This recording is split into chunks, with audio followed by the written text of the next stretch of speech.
화면이 안 나오는데, 네. 오늘 토요일 새벽 찬양 예배에 나오신 여러분들 주의 이름으로 축복하고 환영합니다. 오늘도 변함없이 살아 역사하시는 주님을 기대하면서 함께 예배 드리기 원합니다. 먼저 우리 다 같이 찬양 21장 다 찬양하여라 하겠습니다. 다 찬양하여라 전능왕 창조의 주께 내 호나 주 찬양 평강과 구원의 주님 성도들아 주 앞에 이제 나와 즐겁게 찬양하여라.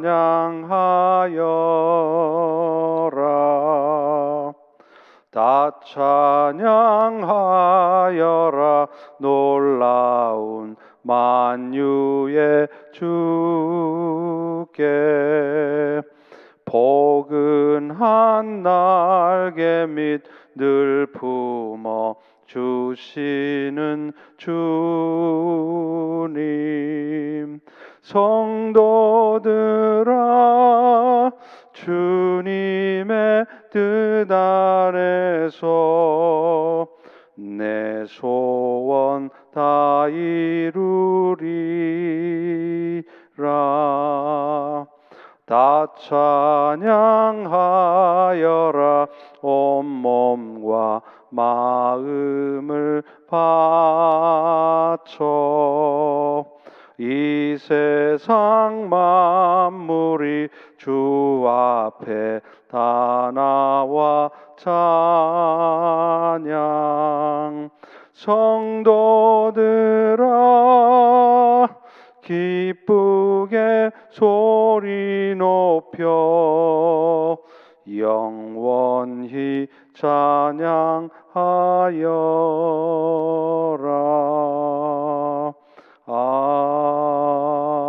아멘. 오늘부터 같이 살필 말씀은 잠언서입니다. 잠언 말씀 전부를 다 살필 수는 없겠지만 군데군데 우리에게 필요한 은혜의 말씀들을 이제 토요일 날 나누려고 합니다. 오늘은 먼저 잠언 1장 7절과 3장 6절의 두 절 말씀을 같이 살펴보기를 원합니다. 제가 봉독하겠습니다. 여호와를 경외하는 것이 지식의 근본이거늘 미련한 자는 지혜와 훈계를 멸시하느니라. 3장 6절입니다. 너는 범사의 그를 인정하라. 그리하면 너의 길을 지도하시리라. 네, 여러분 오늘부터 우리가 살피려고 하는 잠언서는요. 그 대부분이 31장까지 솔로몬이 썼습니다. 그리고 솔로몬 외에 아굴과 르무엘 아마도 아랍 사람들인 것으로 추측이 되는데요. 30장, 31장을 썼습니다. 잠언서의 기록 연대는 잠언의 대부분을 솔로몬이 기록했을 것이라고 생각을 할 경우에 BC 1000년에서 한 700년 사이 저작됐을 것이다. 그리고 많은 학자들은 특정한 연도를 지정할 때 BC 931년을 얘기를 합니다. 이 견해가 가장 유력한 견해고요. 이런 것보다 중요한 것은 잠언서는 왜 쓰였는가 하는 잠언서의 목적인데 대략 한 세 가지로 얘기할 수 있겠습니다. 가장 먼저는요, 가정생활의 교훈을 위해서 썼다는 거예요. 가정에서 아버지 어머니가 자녀들을 가르칠 때 이 잠언을 가르치라 해서 솔로몬이 쓴 것이죠. 두 번째는요, 궁중에서 가르침을 받는 학생들을 위해서 이 잠언서를 썼다는 것입니다. 그 당시에 학교가 대표적인 학교는 궁중에서 그 관리를 양성하는 학교가 있었고요. 또 엘리사 이야기 가운데 등장하는 선지학교, 선지자 학교 같은 학교들이 있었는데 이런 학교에서 바로 잠언서를 가지고 가르쳤다는 것입니다. 그리고 마지막 세 번째가 가장 중요한 것인데요. 창조에 대한 계시처럼 신학적인 질문에 대해서 대답을 한 것이 이것이 잠언이라는 것입니다. 그렇기 때문에 잠언서는 단순히 세상을 살아가는 지혜를 우리에게 가르쳐 주는 정도가 아니라 하나님께서 세상을 왜 만드셨고 또 오늘 또 하나님께서 세상을 어떻게 운행하고 계시는가 하는 그 원리를 밝힌 책이라는 것이죠. 그래서 잠언서를 기록한 목적 중에 이 세 번째 하나님의 창조의 계시 또 하나님께서 이 세상을 다스리시는 원리를 가르쳐 준 책이 바로 잠언이다. 이 목적이 가장 중요한 것입니다. 자, 그런 의미에서도 오늘 우리는 이 잠언서의 말씀 중에 가장 중요한 말씀을 오늘 본문으로 앞서 읽었던 1장 7절로 잡습니다. 우리 스크린을 보면서 한번 따라서 읽어볼까요? 다 아시죠? 시작. 여호와를 경외하는 것이 지식의 근본이거늘 미련한 자는 지혜와 훈계를 멸시하느니라. 세상을 가장 지혜롭게 사는 방법은 하나님을 경외하는 거예요. 그렇기 때문에 어떤 사람이 얼마나 지혜로운가 하는 것은 그가 하나님을 얼마나 경외하고 있는가이지 그가 세상적인 지식을 얼마나 많이 갖고 있고 또 얼마나 많은 경험 속에 살았는가 하는 것이 아니라는 것이죠. 왜 그럴까요? 이 세상의 주인은 사람이 아니라 하나님이시고 또 하나님은 무엇보다도 당신의 뜻 가운데에서 이 세상을 운행하시기 때문입니다. 그렇다면 가장 지혜롭다고 하는 사람이 갖게 되는 그 경외감, 하나님을 경외한다는 것은 어떤 의미일까요? 여기에는 두 가지 의미가 있습니다. 먼저는요, 하나님을 경외한다는 의미는 하나님을 두려워한다 하는 것입니다. 여러분, 그 창세기 39장 9절에서 요셉이 자기 주인의 아내의 유혹을 뿌리치면서 하는 말씀이 있죠. 그때 뭐라 그러죠?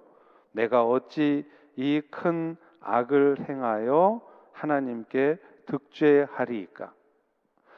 아무도 보는 사람 없어도 하나님께서 나를 보고 계시기 때문에 나는 그 하나님이 두려워서라도 죄를 범할 수 없다 이런 것입니다.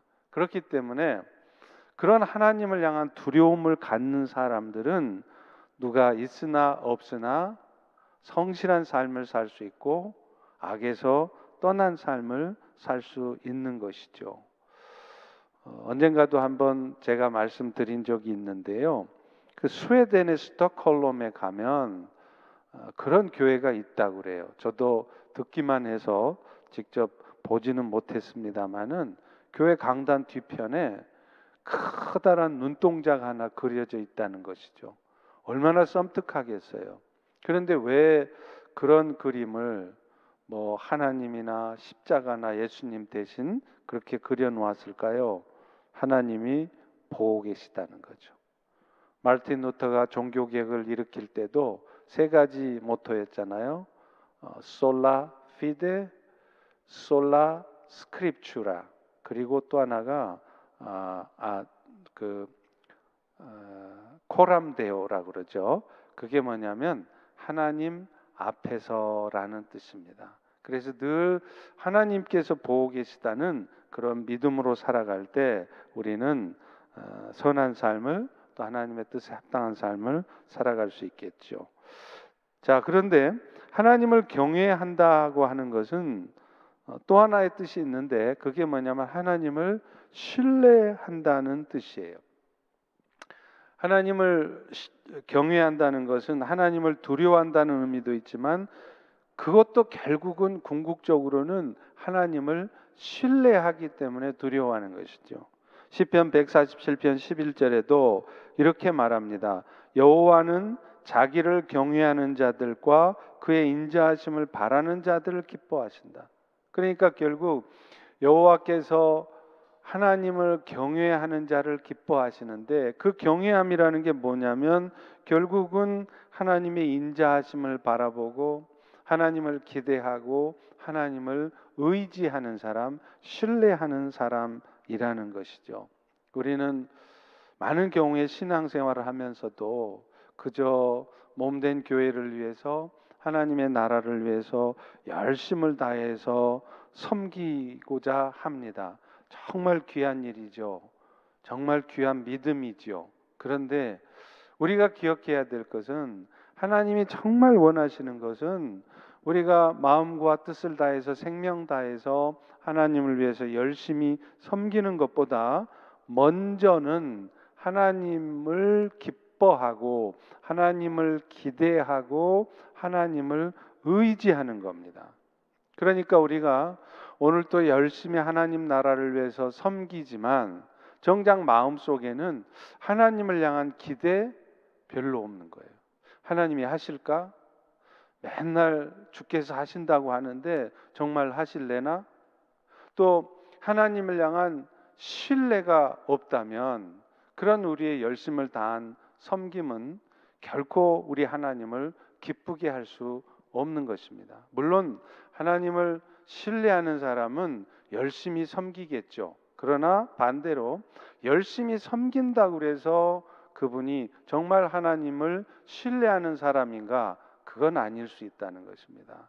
그런데 가장 지혜로운 사람은 하나님을 경외하는 것이고, 그 하나님을 경외하는 것은 하나님을 신뢰하는 것이다라는 것을 기억할 때, 오늘 우리가 해야 될 일은 열심을 다한 섬김 이전에 우리의 믿음을 세워서 나는 부족하지만, 연약하지만, 내 눈앞에 펼쳐진 상황은 참으로 염려스럽고 불안하지만 하나님께서 도우시고 하나님께서 하실 것을 믿기에 그 하나님께 믿는 마음으로, 맡기는 마음으로 나아가는 것, 이것이 사실은 가장 믿음의 삶이며 지혜로운 삶이다라고 하는 것이죠.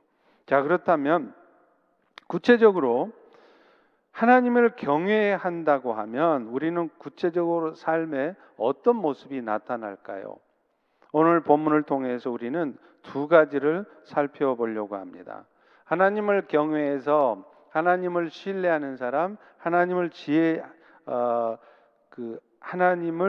기쁘게 하는 사람은 어떤 사람이냐면, 먼저는 그분의 말씀하신 바를 듣는 사람이에요. 왜냐하면 이 세상을 창조하시고 이 세상을 당신의 뜻 가운데 운행하시는 분이 하나님이신데, 이 세상을 운행하시는 원리가 바로 하나님의 말씀이기 때문이죠. 그래서 히브리서 1장 3절에 보면요, 이런 말씀이 있잖아요.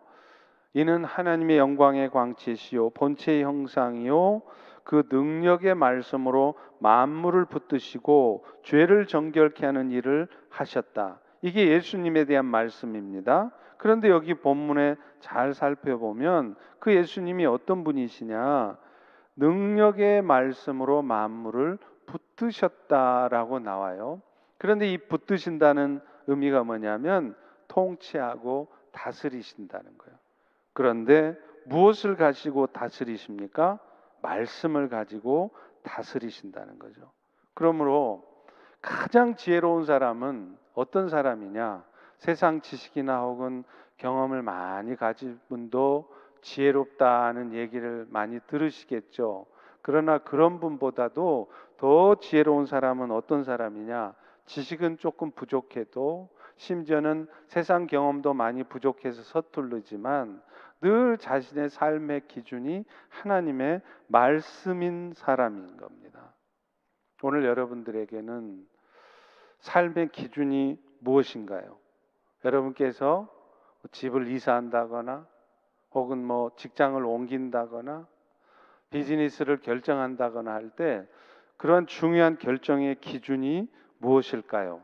혹시 여러분이 그동안 살아왔던 인생의 경험이나 혹은 여러분이 열심을 다해 쌓아왔던 세상의 지식이 아닌가요? 혹은 그런 지식과 세상의 경험이 많은 분들의 조언을 듣는 것, 그것이 여러분의 그런 결정의 기준인가요? 그런데 가장 지혜로운 사람은 누구냐면 하나님의 말씀을 듣는 사람입니다. 하나님의 말씀대로 하는 사람이죠. 저는 이제 이기 사역에 접어들게 되었습니다. 이기 사역을 시작하면서 우리 성도님들께 제가 정말 부탁하고 싶은 것이 하나 있습니다. 감사하게도요, 이제는 제가 처음 부임했을 때보다 거의 2배에 가까운 성도님들이 저희 교회에서 신앙생활을 하고 있습니다. 제가 처음 부임해서 주일 예배를 드릴 때 메릴랜드 한옥권의 어른들만 보면 300명이 채 되지 않았던 것으로 기억합니다. 물론 재적수는 조금 더 많았겠죠. 그런데 지금은 저희 교회를 다니시는 재적교인들이 600명이 넘습니다. 이 말은 곧 교인의 절반가량이 최근에, 특별히 제가 부임한 이후에 오신 분들이라는 말씀인 것이죠. 자, 그런데 좀 안타까운 것은요, 최근에 저희 교회 오신 분들 중에는 교회에 정착을 해서 잘 신앙생활을 하시는 분들도 있는데 곧 얼마 되지 않아서 교회를 정착하지 못하고 떠나신 분들도 제 기억에도 적지 않았습니다. 그런데 그런 분들의 얘기를 들어보면 대부분이 이유가 비슷해요. 뭐냐면 우리 교회가 좀 특별하다는 것입니다. 물론 특별한 것이 있습니다. 그러나 그것은 결코 부정적인 것만은 아닐 것입니다. 긍정적인 부분도 참 많을 거예요. 그런데 떠나신 분들 입장에서는 본인이 나름대로 오랫동안 신앙생활을 해왔던 그 교회의 모습과 많이 다르기 때문에 결국은 그런 우리 교회의 모습들을 다르다고 이해하기보다는 자칫 틀렸다라고 생각하기도 하고, 그래서 교회를 떠나는 경우들도 있었다는 것이죠. 그래서 제가 이 시간에 특별히 최근에 오신 성도님들께 부탁드리고 싶은 것 하나는, 혹여 그동안 지금까지 신앙생활을 해왔던 그런 모습과 저희 교회 모습이 조금은 다를지라도, 심지어는 그런 교회 모습을 내가 받아들이기가 좀 힘들지라도, 여러분이 정말로 하나님의 인도하심을 따라서 하나님의 이끄심 속에서 저희 교회에 오셨다면 그런 마음들을 조금은 내려놓으시고 여러분 스스로가 교회에 잘 적응할 수 있도록 노력하셔야 될 필요가 있다는 것입니다. 자, 그런데 이것은 오랫동안 저희 펠로십 교회를 지켜오셨던 우리 성도님들에게도 동일하게 말씀드려야 될 부분입니다. 저희 교회가 갖는 전통이 참 좋은 것이 많습니다. 저도 한국에서 나름대로 목회를 잘 해왔다 생각을 했는데 여기 와서 보니 내가 참 그런 부분이 부족했구나, 이런 부분들이 참 좋은 모습이구나 많이 있었습니다. 그런데요, 기억해야 될 것은 저희 펠로십 교회가 그동안 30여 년 동안 쌓아왔던 그 전통들이 다 좋은 것은 아니라는 것입니다. 그리고 설사 교회가 한참 부흥하고 성장할 때는 좋았을지언정 지금은 그것이 적절하지 않은 그런 모습도 있다는 거예요. 사실 교회 성장학자들의 공통적인 이야기는 인류 역사에서 교회는 항상 부흥의 때가 있다는 겁니다. 아무 때나 막 부흥하고 그러는 게 아니라 하나님께서 부흥의 물결을 일으키실 때가 있다는 거예요. 그런데 저희 한국교회 또 이민교회 부흥의 때가 언제였느냐면 1990년대 즈음이었어요. 그때 엄청난 부흥을 맛봤습니다. 우리 펠로십 교회뿐만 아니라 대부분의 교회들이 나름대로 건강하게 목회를 하고 있으면 정말 많은 부흥을 맛보았던 때예요. 그런데요, 지금은 다릅니다. 교회 학자들이 치밀하게 데이터를 가지고 살펴본 결과 이미 미국 이민교회도 2010년을 기점으로 해서 교세가 줄어들기 시작했고, 지금은 급격하게 성도들 수가 급감하고 있습니다. 저희 펠로시 교회도 제가 성도들의 출석 수를 이렇게 지나온 역사 동안 살펴보니까 이미 2005년을 기점으로 해서 성도들의 출석 수가 꺾이고 있었다는 것을 발견을 했습니다. 그런데 여러분, 복음의 본질은 변하면 안 되지만 그 복음이 세상에 전달되게 하는 방식은 얼마든지 변할 수 있습니다. 또 변해야 하는 것입니다. 그런데 마치 한참 교회가 부흥의 때를 지날 때 우리가 가져왔던 전통이, 그것이 마치 영원토록 변함없이 지켜져야 될 진리인 양 그것을 고수하게 되면 오히려 어려움을 겪게 되는 수가 있다는 거예요.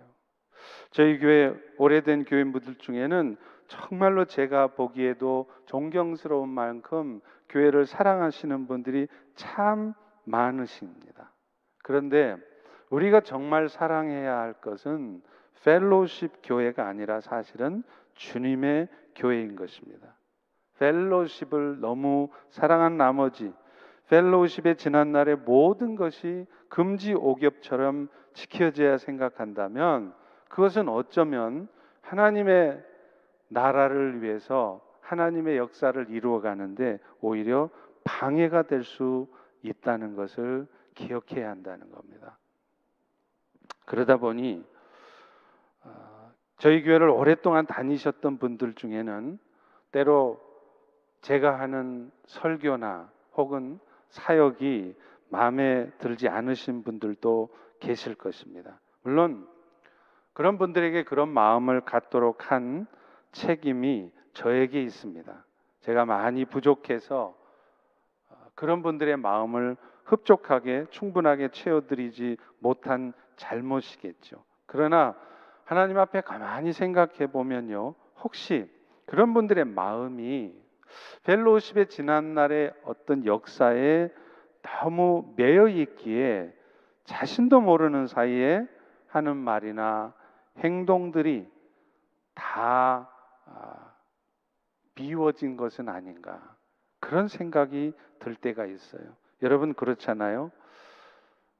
우리는 영적인 존재이기 전에 감정의 동물입니다. 목사인 저 역시도 그렇습니다. 결국에는 영적인 은혜로 이겨내긴 하지만 제 마음속에 인간이기에 드는 감정적인 어떤 그런 생각들은요, 저도 어쩔 수가 없어요. 참 힘들 때가 많이 있습니다. 그런데요, 우리 옛 속담에도 마누라가 미우면 처갓집 말뚝만 보아도 밉고 마누라가 이쁘면 처갓집 말뚝만 보아도 절을 한다고 하지 않습니까? 사람이요, 한번 마음에 감정이 닫히면은요, 아무리 믿음이 좋고 신앙이 좋으신 분들도 좀처럼 그 닫힌 감정을 회복하기가 힘들어요. 그러다 보니까 그런 생각들이 내가 나름대로 생각하고 지켜왔던, 소중하게 생각해 왔던 것들이 달라지는 모습을 보일 때 그런 마음 때문에 다른 모든 것까지도 다 잘못되어지고 부족해 보이는 것처럼 보여질 수도 있겠다는 것입니다. 우리의 모든 기준은 우리가 펠로시 교회에 오기 전에 가졌던 신앙생활의 어떤 경험이 아닐 것입니다. 또 지난 30년 동안 펠로시 교회가 경험해왔던 전통들도 아닐 것입니다. 결국에는 하나님의 말씀이 기준이어야 하는 것입니다. 우리의 모든 기준이 철저히 하나님의 말씀이 되어질 때, 그럴 때 비로소 우리는 가장 지혜로운 모습으로 하나님을 경외하는 삶을 살 수 있을 것이라 생각됩니다. 두 번째로 여호와를 경외한다는 것은요, 모든 것에 있어서 그를 인정하는 것이에요. 오늘 두 번째 본문인 3장 6절을 보십시오. 너는 범사에 그를 인정하라. 그러면 너의 길을 지도할 것이다. 범사에 그를 인정한다는 말은 모든 일에 있어서 하나님께서 내 삶을 주도하고 계시다는 것을 믿는 것을 말해요. 그렇기 때문에 소망스러운 일이 일어났을 때도 그것이 하나님이 하신 일이라고 인정하는 것입니다. 내가 지혜로운 사람이기에, 내가 참 많이 노력하고 애썼기에 이런 결과가 생겼지라고 생각한다면 그것은 여호와를 진정으로 경외하는 것이 아니라는 것입니다. 여러분, 헤롯 대왕이 왜 충이 먹어 죽었습니까? 백성들이 그 부르짖는 소리를 듣고 그 왕을 칭찬하자 마치 그것이 자기 때문인 양 자랑했던 그런 모습 때문에 결국 헤롯 대왕은 충이 먹어 죽었다라고 말하지 않습니까? 그러므로 하나님을 정말 경외하는 사람은 절대로 자신을 자랑하지 않습니다. 자기의 의의를 드러내지 않습니다. 그리고 이것은요, 또 어떻게 표현이 되느냐 하면 그것이 내가 한 것이 아니기에 혹여 내가 인정받지 못하고 내가 한 것에 대한 마땅한 대가를 받지 못한다 할지라도 그것 때문에 잠시 마음 아프고 섭섭할 수는 있겠지만 시험에 든다거나 또 그것 때문에 마음의 상처를 받지 않는 거라는 거예요.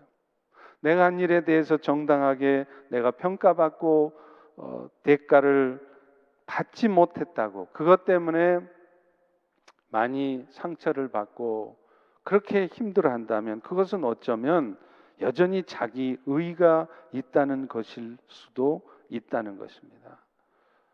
소망스러운 것이든 축복된 것이든 결국은 하나님이 하신 것이다라고 늘 생각해서 그래서 그런 좋은 일 앞에서는 하나님께 영광을 돌려드리고 좋지 않은 일 또 올바로 자신이 대우받지 못하는 상황에서도 지나치게 속상해하거나 힘들어하지 않는 일, 그것이 바로 정말로 여호와를 경외하는 모습이라고 하는 것이죠. 또 하나는요, 그것이 비록 지금 내 눈에는 좋지 않아 보여도 그 일을 통해서 나를 향한 선하신 하나님의 뜻이 이루어질 것을 믿는다면 어떤 결과이든 그것을 용납하고 받아들일 수 있는 것입니다. 이것이 여호와를 진짜 경외하는 사람들의 모습이에요. 우리가 얼마나 많이 그런 말씀을 합니까? 항상 기뻐하라, 범사에 감사하라. 이는 너희를 향한 하나님의 뜻이다. 모든 일에 있어서 그것이 좋은 일이든 혹은 내 뜻대로 되지 않은 일이든 속상한 일이든 먼저 감사할 수 있는 것, 왜 감사할 수 있을까요? 지금 이 상황조차도 하나님께서는 알고 계시고 하나님께서 주관하시고 하나님께서 이끄시는 상황이라는 것을 믿기 때문인 것입니다. 그래서 교통사고가 나도 심지어는 죽는 일이 발생해도 그것조차도 우리의 삶의 전부를 알고 계시는 가운데 항상 선한 뜻을 이루시기 위해 우리의 삶을 이끄시는 하나님을 신뢰한다면 감사할 수 있는 것, 범사에 그가 하신 일을 인정하는 것, 이것이 진정으로 여호와를 경외하는 사람의 모습이라는 거예요. 욥기 23장 8절부터 10절에 보면 이렇게 욥이 말합니다. 여호와께서는 내가 앞으로 가도 계시지 않고 뒤로 가도 보이지 않고 왼쪽에서 일하시나 내가 만날 수 없고 오른쪽으로 돌이켜봐도 배울 수가 없구나. 그러나 내가 가는 길을 그가 아실 것이니 그가 나를 단련하신 후에는 내가 순금같이 나올 것이라. 도무지 하나님이 안 계신 것처럼 답답한 상황이 계속되어도요, 그 순간도 하나님께서 내 인생을 잘 아시는 가운데 이끌으시는 것이라고 받아들이는 것입니다. 그리고 그 결과 내가 정금같이 나올 것이라고 오히려 기대할 수 있고 또 그런 하나님의 이끄심을 신뢰하는 것입니다. 이것이 정말로 하나님을 경외하는 자의 모습이라는 거예요. 그런데 내가 나름대로 기대하고 소망했는데, 심지어는 기도까지 했는데 내가 바라는 대로 뭔가가 되지 않았다고 해서 그거에 대해서 지나치게 불평하거나 원망하거나 혹은 분노에 쌓여 있다거나, 그렇다면 이것은 진정으로 하나님을 경외하는 자의 모습이 아니라는 것이죠. 정말로 하나님의 때가 되면 하나님이 일하실 것입니다. 그러므로 그런 하나님을 신뢰할 때 우리는 정말로 범사에 감사할 수 있는 것입니다. 오늘 이 아침에도 오늘 여러분의 현재 상황이 코로나 바이러스 때문에 비즈니스든 건강 문제든 여러분의 삶의 어떤 관계 문제든 많이 힘드시고 또 어려우신 분들도 계시리라 믿습니다. 그러나 어쩌면 이 모든 시간들이 결국에는 우리가 정말로 여호와를 경외하는지 그렇지 않은지 하나님이 우리를 테스트하는 것이고, 또 그런 테스트를 통해서 우리를 훈련하시는 것이라 생각이 되어집니다. 사랑하는 성도 여러분, 혹여 여러분 앞에 어떤 상황이 있다 할지라도, 그런 모든 상황들이 여러분 마음에 심이 들지 않는다 할지라도 먼저는 하나님이 하신 일이라고 받아들이십시오. 하나님이 하신 일인 것임을 인정해 보십시오. 그럴 때 너의 길을 지도하시리라, 이렇게 말씀해요. 이 말은 바꿔 말하면 내 앞에 벌어진 인생의 일들을 하나님이 하신 것이 아니라고 생각한다면, 그래서 그것이 내 뜻대로 되어 있지 않았다고 해서 내 뜻대로 되도록 그 상황을 바꾸려야 한다거나, 혹은 그런 상황 속에서 불평하는 마음, 또 염려하는 마음, 두려워하는 마음, 원망하는 마음으로만 갖고 있다면 결코 하나님은 여러분의 삶을 지도하지 않으실 거예요. 바꿔 말하면 다음 단계로 이끌지 않으신다는 거예요. 그래서 오히려 하나님께서는 이렇게 팔짱을 끼시듯이 내가 정말로, 우리가 정말로 이 모든 가운데 범사의 여호와 하나님을 인정하는지를 기다리고 계시는지 모릅니다. 결코 하나님은 우리를 버리지 않으십니다.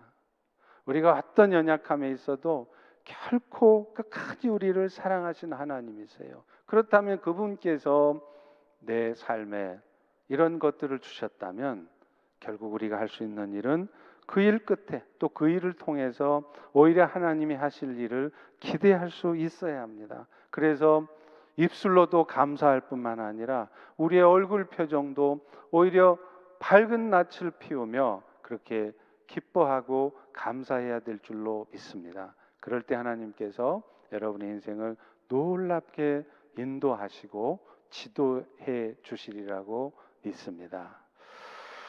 우리 오늘 토요일 아침 이 잠언 말씀을 다시 한번 생각하면서 스크린을 보면서 한번 같이 기도하기를 원합니다. 하나님, 제 삶의 유일한 기준은 내 경험이나 내 생각이 아니라 하나님의 말씀이 되게 해주세요. 또 내 삶에 벌어진 모든 일들, 내가 받은 결과, 내가 겪은 경험들, 이 모든 것들이 하나님이 하신 것으로 인정하되, 먼저는 우리 주님은 항상 좋은 것으로만 주시는 하나님이신 것을 굳게 믿고 이 일 뒤에 하나님께서 나를 정금 같게 나오게 하시고 또 하나님께서 이루실 일들을 오히려 기대할 수 있도록 도와주시옵소서. 그리고 무엇보다도 모든 일을 할 때, 시작할 때도 뿐만 아니라 결과조차도 주께 맡기고 그 과정에서도 늘 주님만이 이 모든 것들을 이루실 수 있다는 믿음 가운데 성령 하나님의 도우심을 열심히 구하는 삶을 살게 주시옵소서. 이런 기도 제목을 가지고 오늘 주신 말씀 생각하면서 주여 한번 일창하고 같이 뜨겁게 한번 기도하겠습니다. 주여, 아버지 하나님, 오늘도 기도합니다.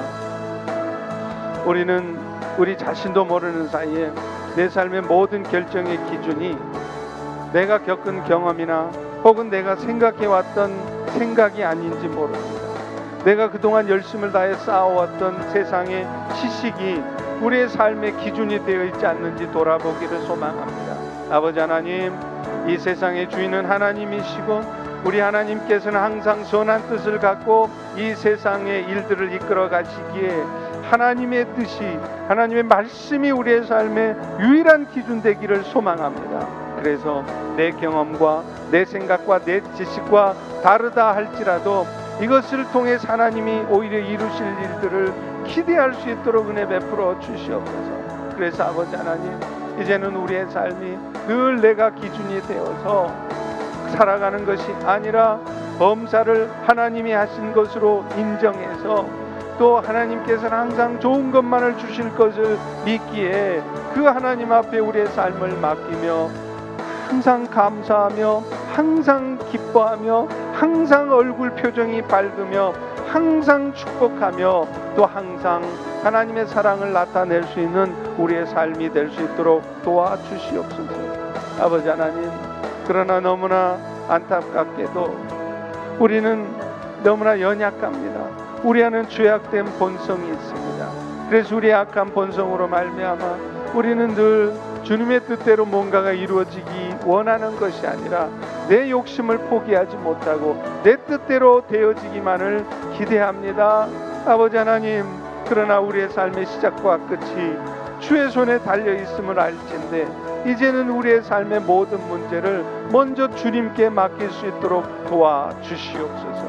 아버지 하나님, 그리고 무엇보다도 그 삶의 과정 속에서 우리가 사람으로 해야 될 마땅한 일들을 열심을 다해 하는 것에 앞서서 먼저 이 모든 것이 주님께 달려있음을 믿기에 주의 뜻을 구하고 주의 도우심을 구하며 또 우리의 마음을 주께서 다스려 주시기를 구할 수 있게 도와주시옵소서.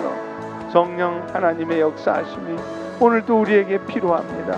우리의 삶의 모든 것이 오직 성령 하나님의 도우심과 역사하심으로만 되는 것을 믿기에 아침에 눈을 뜨자마자 가장 먼저 할 일은 먼저 엎드려서 주 하나님께, 성령 하나님께 도우심을 오늘 하루의 삶을 주께 맡기는 기도를 하는 우리 성도들이 되게 도와주시옵소서. 하루의 끝을 마무리하면서도 내 생각과 뜻대로 되지 않은 현실 앞에서 그저 어두운 마음 속에서 아무런 기쁨도 없이 아무런 내일을 향한 기대도 없이 그렇게 의미 없이 또 힘없이 하루를 보낸 것을 후회하지 않게 도와주시고 모든 하루를 하나님 앞에 올려드리며 감사할 수 있는 우리 모두가 되게 도와주시옵소서. 그래서 사랑하는 우리 성도들의 심령 속에는 항상 입술에 감사가 달려지게 도와주시고 얼굴 표정에는 많이 힘들고 어려울지라도 주께서 이루실 것에 대한 기대감이 넘치게 도와주시고 밝은 그리스도의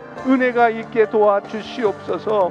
무엇보다도 성령께서 늘 도우실 것을 믿기에 그 도우심에 대한 확신 가운데서 마음속에 굳건한 믿음이 담대함이 있게 도와주시옵소서.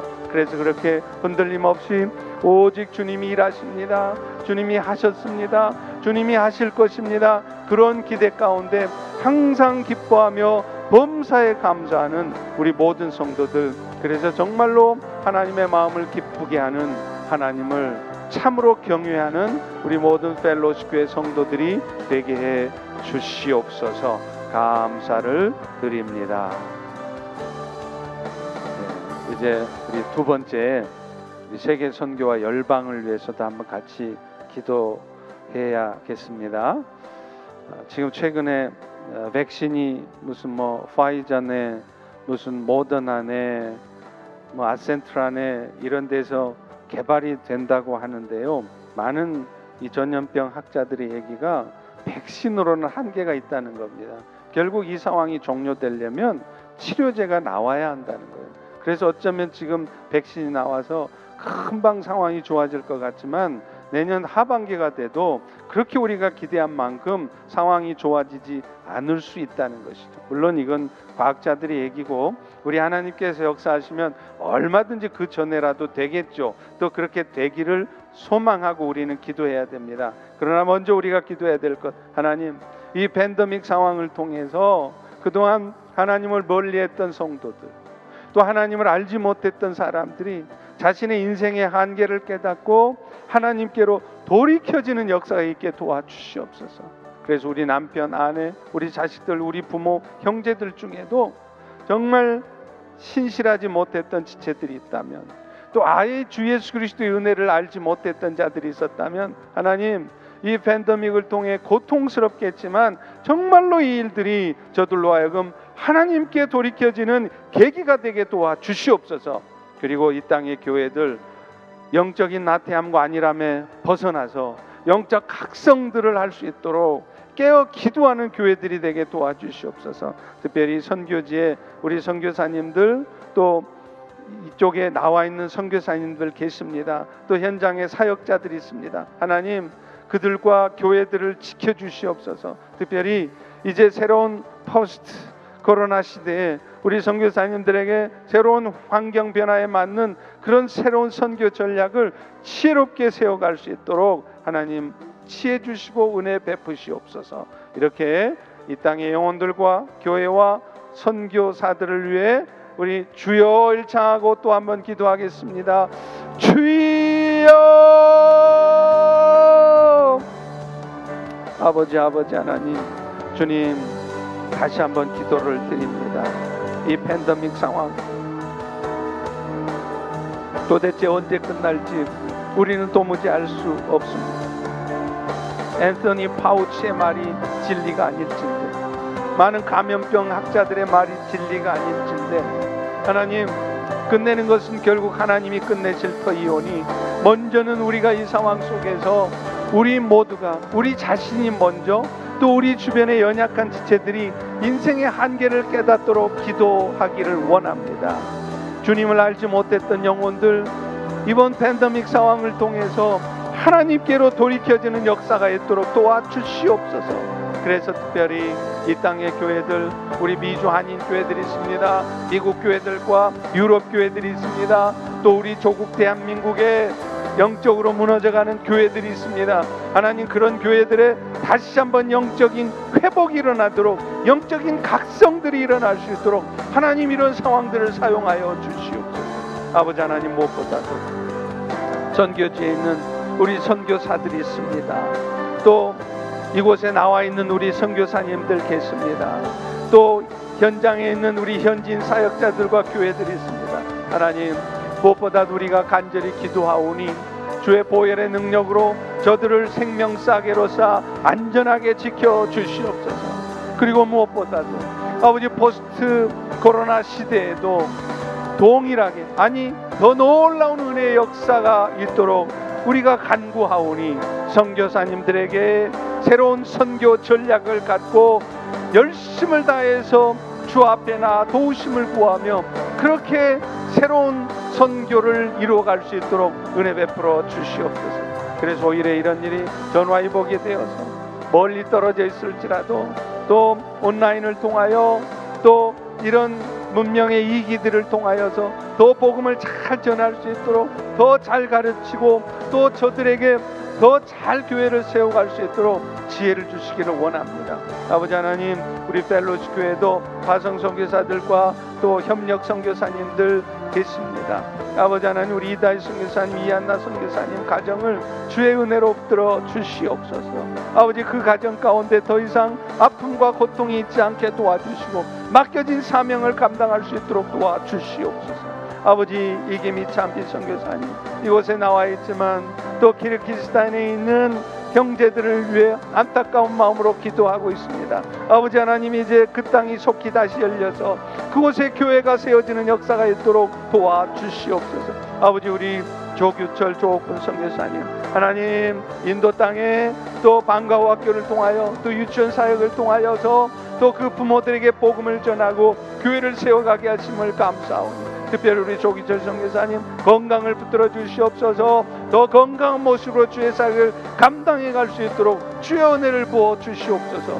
아버지 하나님, 또 이성문 선교사님, 또 로뎀 사역 가운데 하나님이 새로운 선교의 방향과 전략을 주셔서 그가 하나님의 뜻을 온전히 이루기에 합당하도록 은총을 베풀어 주시기 원합니다. 아버지 하나님, 우리 협력 선교사님, 우리가 그동안 기도하지 못했습니다. 우리 오이코스들에도 또 우리 교회도 이제 한 분 한 분 우리 협력 선교사님들의 사역에 관심을 갖고 함께 기도할 수 있도록 은혜를 베풀어 주시옵소서. 아버지 하나님, 오늘 또 주신 은혜를 감사합니다. 주님, 네, 이제 마지막으로 우리 펠로시 교회를 위해서 기도할 텐데요. 먼저는 우리 새로운 교인들이나 또 오래된 교인들이 자신의 생각을 고수하는 것이 아니라 하나님의 말씀의 기준에서 좀 더 유연한 사고들을 갖게 해 주시옵소서. 그래서 하나님이 정말 무엇을 원하시는지, 하나님이 기뻐하시는 것이 무엇인지에 대해서 진지하게 고민하고 또 하나님 앞에 묻고 또 그런 은혜 가운데 살게 주시옵소서. 또 영적으로 육적으로 고통받는 지체들이 있습니다. 암으로 투병받는 지체들, 또 코로나 바이러스로 비즈니스 어려움을 겪는 지체들, 또 인간관계의 아픔을 겪는 지체들, 하나님 저들을 치유하시고 회복하여 주옵소서. 아버지 하나님, 무엇보다도 이 모든 상황들을 통해 사람이 눈에 보여지는 것으로 떡으로 사는 것이 아니라 결국에는 하나님의 은혜로, 하나님의 역사심으로 살아가시는 것임을 깊이 경험하는 계기가 되게 도와 주시옵소서. 우리 연약한 지체들을 위해 같이 주여 일창하고 중보하겠습니다. 주여! 아버지 하나님, 오늘 또 주의 은혜를 구합니다. 아버지 하나님, 간절히 기도하오니 하나님의 은혜로 많은 성도들이 저희 펠로시 교회에 와서 함께 신앙생활을 하고 처음으로 예수를 알고 또 온전하게 예수를 믿고 신앙생활하게 해주신 것 감사합니다. 그러나 지난날 자신들의 삶 속에서, 신앙생활 속에서의 경험들이 아버지 하나님, 우리 펠로시 교회에 적응하는데 어려움을 겪는 방해 요소가 되지 않도록 먼저는 우리의 생각들을 내려놓고 하나님의 말씀에 기준한 유연한 사고들을 가질 수 있도록 도와주시옵소서. 또한 오랫동안 교회가 힘들고 어려울 때에도 흔들림 없이 교회를 잘 지켜오셨던 귀한 저들의 섬김이 헛되지 않도록 우리 오래된 교인들의 마음에도 좀 더 유연한 사고를 허락해 주셔서 하나님, 그래서 우리 모두가 하나된 마음으로 한 마음 한 뜻이 되어서 주의 역사들을 이루어갈 수 있도록 주여 은혜를 베풀어 주시옵소서. 아버지 하나님, 이 부족한 종에게도 또 새로운 마음을 주시고 새로운 다짐과 각오를 통하여서 함께 아름다운 성장을 이루어갈 수 있도록 하나님 긍휼을 베풀어 주시고 은혜 베풀어 주시기를 소망합니다. 아버지 하나님, 또 우리 가운데는 영적으로나 육적으로 어려움 가운데 있는 지체들이 있습니다. 하나님 도와주시옵소서. 암으로 투병하는 지체들이 있습니다. 아버지 하나님, 우리 고스키 자매 있습니다. 하나님 온전한 회복을 허락하여 주시옵소서. 아버지, 특별히 우리 임상혁 집사님, 이제 젊은 날 하나님 주신 이 불 가운데를 다니게 하는 이 훈련을 통하여 욥처럼 정금같이 나오게 해주셔서 온 천하를 다니며 주의 사랑을, 주의 은혜를 전하는 귀한 하나님의 사람이 되도록 회복시켜 주옵소서. 아버지 하나님, 우리 이복신 집사님, 아버지 하나님, 우리 안지 집사님 수술 후유증에 잘 회복될 수 있도록 주여 도와주시고 실망하고 낙심하는 것이 아니라 끝까지 주의 은혜를 바라보게 도와주시옵소서.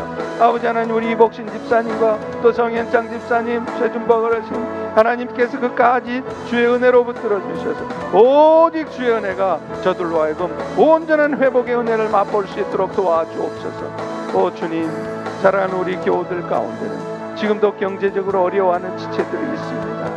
정말 힘든 가운데 주의 도우심을 간절히 구하는 지체들이 있습니다. 하나님, 저들을 어찌하시겠습니까?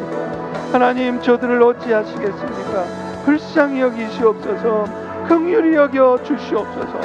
아버지 하나님, 그러나 이 과정 속에서 우리가 떡으로 사는 것이 아니라 여호와 입에서 나오는 말씀으로 하나님의 은혜로 산다는 것을 다시 한번 깊이 경험하게 도와주시고 그래서 그런 경험들이 저들의 삶을 오히려 더욱 영적으로는 풍성한 삶이 될 수 있도록 주여 은총을 베풀어 주시옵소서.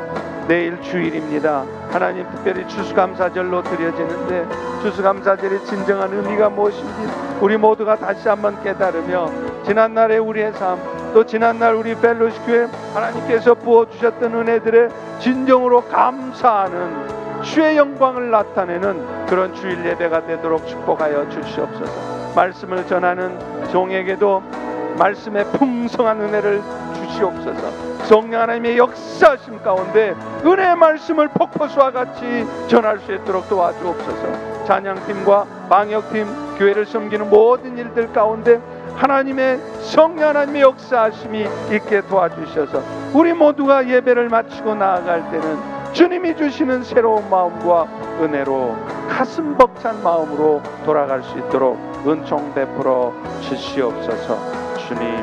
주님 감사합니다. 감사합니다. 주님 영광 받으시옵소서. 예수님의 이름으로 기도합니다. 아버지 하나님, 오늘 이 시간 특별히 사랑하는 우리 교우들 가운데 육신이 연약한 지체들이 있습니다. 경제적으로 많이 힘들어하는 지체들이 있습니다. 이제 PPP도 다 쓰고 이제는 더 이상 어찌할 바를 몰라 두 손을 놓고 있는 지체들도 있습니다. 너무나 오랫동안 신분 문제로 아파하고 힘들어서 이제는 하나님을 향한 기대조차 갖지 못하는 지체들도 있습니다. 아버지 하나님, 하나님께서 그런 우리들을 여전히 지켜보고 계시고 하나님의 때에 하나님의 뜻을 이루실 것을 우리가 다시 한번 기억하게 도와주시옵소서. 그래서 마음이 어두워져 있거나 마음이 힘든 지체들이 있다면 이 시간 성령 하나님 그들의 마음 가운데 찾아가 주셨어. 사랑하는 아들아, 딸아, 내가 너의 아픔을 보고 있노라. 내가 너를 지킬 것이다. 내가 너를 통하여 나의 뜻을 이루고야 말 것이다. 하나님, 그 음성 듣게 해주시고 그래서 그 모든 어둠의 마음에서 빠져나와 빛 대신 하나님의 은혜 가운데 거할 수 있도록 은혜 베풀어 주시옵소서. 모든 악한 영들의 역사는 사랑하는 우리 모든 교우들의 심령과 육신으로부터 떠날 수 있도록 역사하여 주시옵소서. 주님이 주신 은혜, 주님이 하실 일들에 대한 기대 찬양합니다. 감사를 드리고 예수님의 이름으로 기도합니다. 아멘. 계속 기도하시기 바랍니다.